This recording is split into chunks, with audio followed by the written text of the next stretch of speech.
امام احمد بن حنبل رحمۃ اللہ علیہ کہیں سفر میں تھے، رات پڑ گئی، رات تو مسجد میں عشاء پڑی تو سوچا کہ رات یہاں مسجد میں گزار لوں۔ مسجد والوں نے کہا بھی ہم نے مسجد بند کرنی ہے، سب باہر نکل جائیں۔ انہوں نے کہا بھی میں مسافر آدمی ہوں، رات گزارنی ہے۔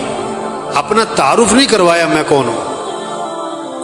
انہوں نے کہا نہیں جی یہاں اجازت نہیں ہے۔ تو ایک آدمی وہ تندور پہ روٹی بناتا تھا، پکاتا تھا، تو اس نے دیکھا کہ کوئی بزرگ آدمی ہے، انہوں نے کہا آپ میرے ساتھ چلیں، میرے ساتھ رہیں آپ۔ وہ ساتھ لے گیا۔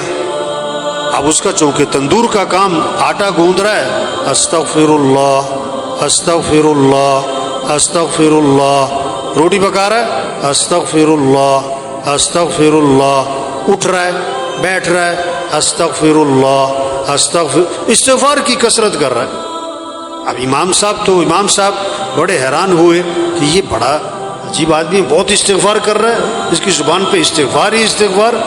اس سے پوچھا بھائی یہ تم نے استغفار بہت کیا، کیا اس کے کیا فائدے دیکھے؟ انہوں نے کہا جی میرے بڑے مسائل تھے، جب سے میں نے استغفار کی کثرت شروع کی ہے اللہ نے میرے مسئلے حل کر دیے، اور میں جو مسئلہ آتا ہے اللہ سے مانگتا ہوں اللہ میرا مسئلہ حل کر دیتا ہے، میری دعائیں قبول ہوتی ہیں۔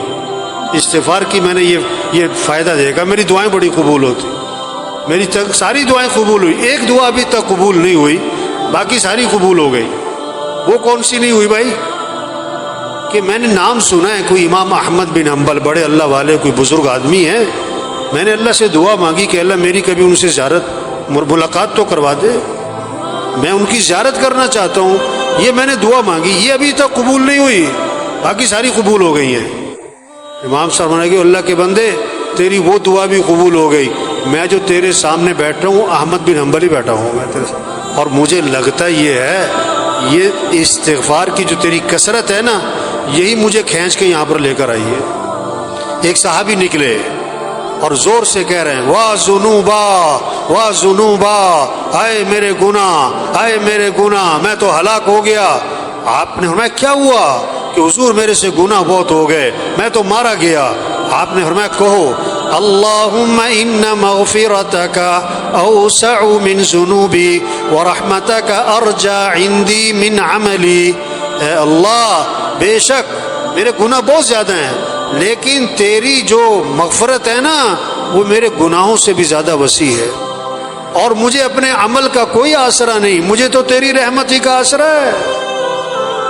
فرمایا پھر کہو اللہم ان مغفرتک اوسع من ذنوبی ورحمتک ارجع عندی من عملی، میں پھر کہو اللہم ان مغفرتک اوسع من ذنوبی ورحمتک ارجع عندی من عملی۔ 3 دفعہ ان سے یہ دعا پڑھوائی اور میں جاؤ اللہ نے تمہارے سارے گناہ معاف کر دی۔ کلکم خطاؤون وخیر الخطائین التوابون، حضور صلی اللہ علیہ وسلم نے فرمایا تم سب کے سب خطا کار ہو اور بہترین خطا کار وہ ہیں جو اللہ سے معافی مانگیں۔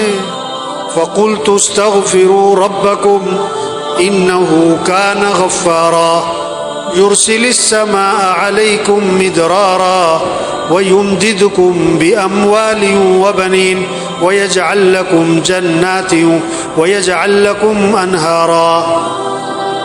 استغفار کرو تو کیا ہوگا؟